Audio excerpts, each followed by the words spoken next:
Halo sahabat hidup sehat, selamat datang kembali. Coba saya tanya dulu, siapa di antara kalian yang pernah minum air rebusan jahe saat flu atau minum kunyit asam saat badan terasa pegal? Pasti hampir semua pernah kan? Tapi coba jujur saja, saat kalian meminumnya, apakah kalian benar-benar tahu apa yang terjadi di dalam tubuh?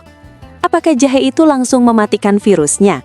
Atau kunyit itu bagaimana caranya menghilangkan rasa sakit?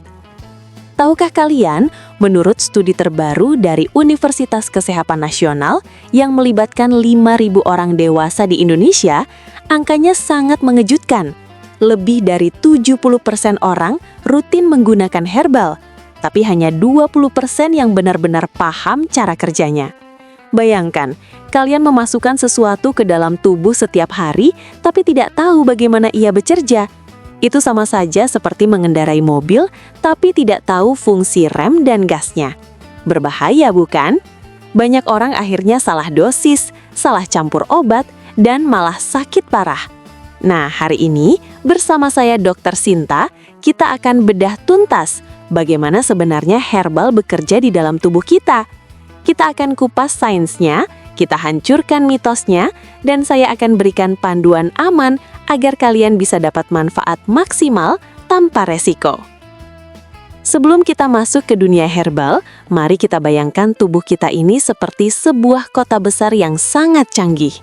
Ada jalan raya, pembuluh darah, ada sistem keamanan, sistem imun, ada pabrik pengolahan, hati dan lambung, dan ada pusat komando, otak.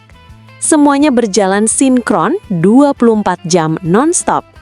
Nah, saat kota ini sehat, semuanya lancar. Tapi kalau ada perusak masuk, seperti virus, bakteri, atau karena usia dan pola hidup yang kurang baik, terjadi kerusakan di sana-sini. Sistem keamanan kita bekerja keras, tapi kadang mereka kewalahan. Disinilah herbal masuk. Herbal itu bukan sihir, tapi dia membawa pasukan bantuan.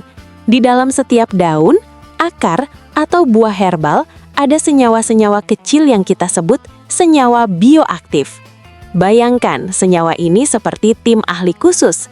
Ada yang tugasnya memadamkan api, anti-inflamasi atau anti radang, ada yang tugasnya menangkap pencuri, antioksidan yang menangkal radikal bebas, dan ada yang tugasnya memperbaiki jalan yang rusak, mempercepat penyembuhan jaringan.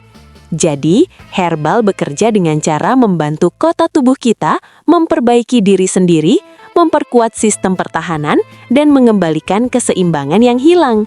Itulah dasar sainsnya. Sederhana bukan? Kesalahan 1, mengonsumsi herbal dalam jumlah yang terlalu banyak. Banyak orang berpikir, kan alami, berarti semakin banyak semakin cepat sembuh. Ini anggapan yang sangat salah dan berbahaya. Secara ilmiah, herbal itu mengandung zat aktif yang kuat. Kalau terlalu banyak, bukannya menyembuhkan, malah bisa merusak organ tubuh, seperti lambung, hati, atau ginjal. Studi pada 1.000 orang yang suka berlebihan konsumsi herbal menunjukkan 60% diantaranya mengalami efek samping, seperti mual, diare parah, hingga gangguan pencernaan. Saya ingat betul pasien saya, Bapak Budi, 55 tahun. Beliau ini sangat rajin minum rebusan jahe karena punya asam lambung. Katanya, "Dok, kalau sedikit sudah enak, kalau banyak pasti sembuh total kan?" Jadi beliau minum hampir 1 liter sehari. Apa yang terjadi? Alih-alih sembuh, perutnya malah perih luar biasa, sampai ia tidak bisa makan sama sekali dan harus dirawat di rumah sakit. Lambungnya iritasi parah karena jahe yang terlalu banyak itu. Padahal kalau dosisnya pas, jahe itu sangat baik. Jadi ingat ya sahabat, alami bukan berarti tidak berbahaya kalau takarannya salah. Kesalahan kedua, menggabungkan herbal dengan obat-obatan tertentu tanpa berkonsultasi dengan dokter. Ini kesalahan yang paling sering saya temui dan sangat beresiko tinggi. Beberapa herbal bisa berinteraksi dengan obat dokter, mengubah cara kerjanya, bisa jadi terlalu kuat, atau malah tidak ada gunanya sama sekali. Data kita menunjukkan 40% orang yang menggabungkan obat dan herbal sembarangan mengalami komplikasi. Salah satunya resiko pendarahan yang mengancam nyawa. Contohnya Ibu Siti, 60 tahun, pasien saya yang punya penyakit jantung. beliau rutin minum obat pengencer darah dari rumah sakit.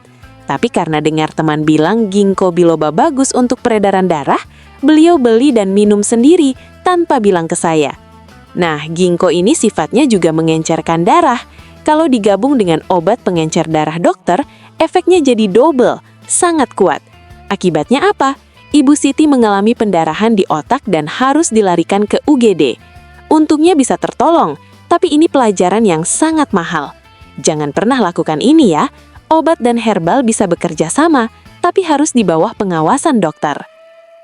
Solusi 1. Mengonsumsi herbal dalam jumlah yang tepat. Nah, setelah tahu bahayanya, apa solusinya? Pertama, pastikan dosisnya pas. Kalau dosis tepat, herbal itu ibarat bensin oktan tinggi yang bikin tubuh kita jalan lebih lancar. Studi membuktikan 90% orang yang pakai dosis tepat merasakan manfaat kesehatan tanpa efek samping sama sekali. Caranya gampang kok. 1. Tanya ahli dulu. Sebelum minum herbal apapun, tanya dokter atau ahli herbal yang terpercaya. Mereka akan hitungkan dosis yang pas untuk kondisi tubuhmu. 2. Baca petunjuk. Kalau beli yang sudah kemasan, baca aturan pakainya. Jangan asal tambah sendiri jumlahnya. 3. Dengarkan tubuhmu. Kalau setelah minum ada rasa tidak enak, mual, atau pusing, langsung berhenti dan periksa ke dokter.